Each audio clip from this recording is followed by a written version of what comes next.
سمندر میں بہا دو تو بہے گی نہیں، اس لیے کہ اس کتاب کا نازل کرنے والا گرو گرنتھ لے کے آؤ، جینیوں تم جینزم لے کر آؤ،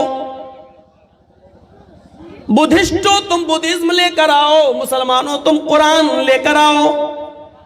آؤ، ہم کسی کتاب کو جلانے کی بات نہیں کر رہے ہیں، ایک مثال دے رہے ہیں۔ تم اپنی مذہب کی ساری کتابیں لے آؤ، میں بھی لے آتا ہوں، اور آؤ ان میں آگ لگاتے ہیں۔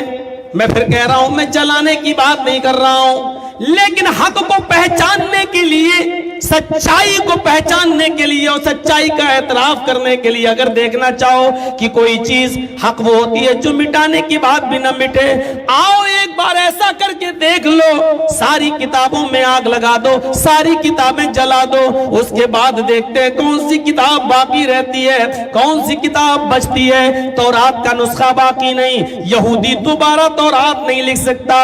انجیل کا نسخہ باقی نہیں، عیسائی دوبارہ انجیل نہیں لکھ سکتا،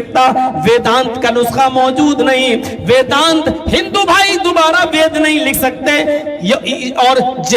جینی لوگ جینزم نہیں لکھ سکتے، بدھسٹ لوگ بدھزم نہیں لکھ سکتے، اور اسی طرح سکھ لوگ گرو نانک کی گرو گرنتھ نہیں لکھ سکتے۔ آؤ اور مسلمانوں سے پوچھو کہ تم نے بھی تو اب قرآن جلا دیا، سارا نسخہ جل گیا ہے، اب بتاؤ تمہارے پاس بھی تو کتاب نہ رہی، 10 سال کا، 11 سال کا، 12 سال کا حافظ قرآن اٹھے گا،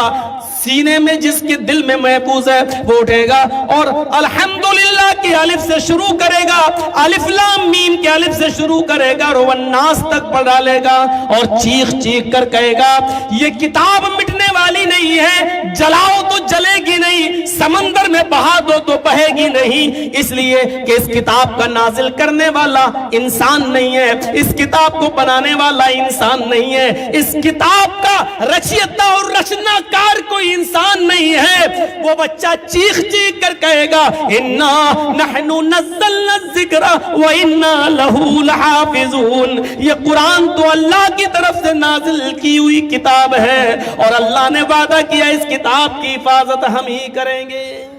قیامت کی صبح تک اس قرآن کی حفاظت ہوگی۔ اس لیے جب بھی قرآن پڑھو تو دل کو صاف کر لو کہ اس قرآن کے اندر شک کرنے کی کوئی گنجائش باقی نہیں۔ ہاں،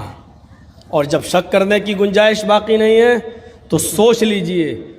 اس قرآن ہی میں سب ہدایت موجود ہے، اور جب قرآن میں ہدایت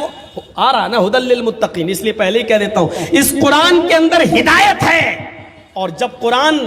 سب کے لیے ہدایت ہو پھر مسلمان ہی اس قرآن سے دور ہوں، یہ بڑے عجیب، یہ تعجب کی بات ہے۔ جو قرآن ڈنکے کی چوٹ پر اعلان کرتا ہو شہر رمضان الذی انزل فیہ القرآن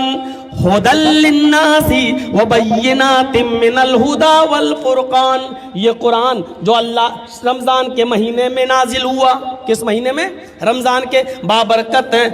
رمضان کا مہینہ، جس مہینے میں قرآن نازل کیا گیا ہے، ھدی للناس سارے لوگوں کے لیے ہدایت ہے، یا ھدی للمؤمنین نہیں کہا گیا، ھدی للمسلمین نہیں کہا گیا، ھدی للناس سارے لوگوں کے لیے۔ جو قرآن یہودیوں کے لیے ہدایت، عیسائیوں کے لیے ہدایت، ہندو بھائیوں کے لیے ہدایت، جینیوں کے لیے ہدایت، بدھسٹوں کے لیے ہدایت، یہ قرآن جو دنیا کے تمام مذاہب کے ماننے والوں کے لیے ہدایت بن کر آیا ہے، لیکن افسوس یہ ہے کہ یہ قرآن جس قوم کے پاس ہے، جس امت کے پاس ہے، آج وہی فرقوں میں بٹی ہوئی ہے، آج وہی اختلافات کا شکار ہے، آج وہی ایک دوسرے کے پیچھے نماز پڑھنے کے لیے تیار نہیں ہے، آج وہی قوم سب سے زیادہ قرآن سے دور ہے اور وہی ہدایت نہیں لے رہی ہے۔ یہ قرآن تو یہودی اور عیسائیوں کے لیے جب ہدایت ہے، غیر مسلموں کے لیے ہدایت ہے، تو پھر ہم مسلمانوں کے لیے ہدایت کیوں نہیں ہے؟ لیکن ہم نے اس قرآن کریم سے ہدایت نہیں لی، ہم نے پڑھنا چھوڑ دیا ہے، بلکہ اس کو سمجھنا چھوڑ دیا ہے، بلکہ اس کو پڑھنے اور لکھنے اور سمجھنے کی ذمہ داری صرف مولویوں تک محدود کر دی ہے۔ مولویوں نے بھی اس ذمہ